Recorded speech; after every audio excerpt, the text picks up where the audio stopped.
ఈ రోజు మీరు చూస్తే ఆ రోజు నేను దూరదృష్టితో ఒక విజన్ ఇచ్చాను. హైదరాబాద్ని అభివృద్ధి చేశాను. ఈ రోజు ప్రపంచ పటంలో పెట్టాం.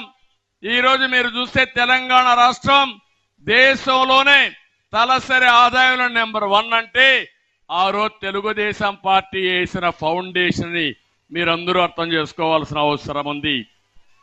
ఇంకో పక్కన మీ ఊర్లో మీరు చూడండి, 10 మంది 20 మంది, కొన్ని గ్రామాల్లో 100 మంది వేరే రాష్ట్రాలకు వెళ్ళారు, వేరే దేశాలకు వెళ్ళారు. ఆ రోజు నేను ఒక ఆయుధం వాళ్ళకి ఇచ్చా. ఆ ఆయుధమే ఐటీ.